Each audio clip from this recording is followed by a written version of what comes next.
And so Mozilla's mission led us straight toward doing Firefox OS, originally called Boot to Gecko, just a code name. And it's been great. When we first announced it with no code to show, really, we suddenly had intense interest from developers who thought that the web's time had come. People remember Palm Web OS, and that was an inspiration to us. And you could say it was a little early, you could say there were other problems, but it was in the right direction. And Firefox OS was happy to take up that mantle and that challenge and that sort of obligation. So we also had intense interest from lots of partners around the world who saw the need for a device that wasn't tied to one or the other of the two bigs. And that's been great ever since. Like the first week after we launched, we had lots of developer interest, lots of business development interest. And right away, there was Telefonica. Telefonica had already been developing a concept that they called open web device, which is just a phrase we all use.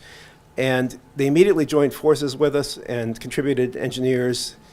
Just as Mozilla takes contributions from volunteers and people who work for various companies, Telefonica came on board that way. Deutsche Telekom was there too. So it's super exciting that we're finally launching the first devices through retail channels in Spain, I believe, tomorrow, and soon after with Deutsche Telekom in Poland, and other countries to follow.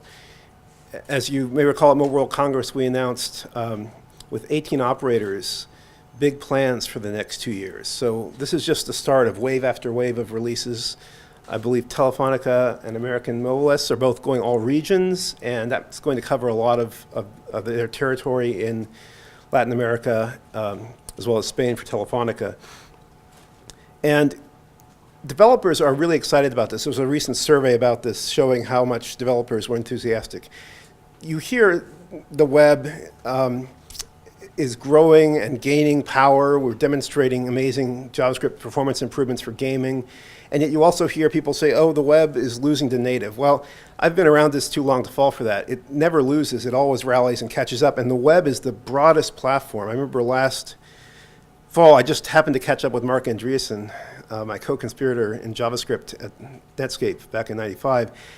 And we were talking about GitHub and why Andreessen Horowitz invested so big in it. And he was estimating that you'll get to 20 million developers using modern techniques. Right now, I think the total count of professional programmers is around that. A lot of them are COBOL, of course, but web developers are estimated to be around 8 million. That is sourced by Evan's data for us at Mozilla. It's hard to get an exact number. That kind of lines up with some WebOS predictions from a few years ago. And it rings true. And 8 million is a big number. If you look at the number of people who actually have the skills and the tooling to work on iOS or Android, it's an order of magnitude or two smaller. It's like hundreds of thousands. So we're really looking at the future where you have more web developers than for any other platform. The web is a rising tide around the world that everyone benefits from. And Firefox OS is just an instance of this new category of web-based device.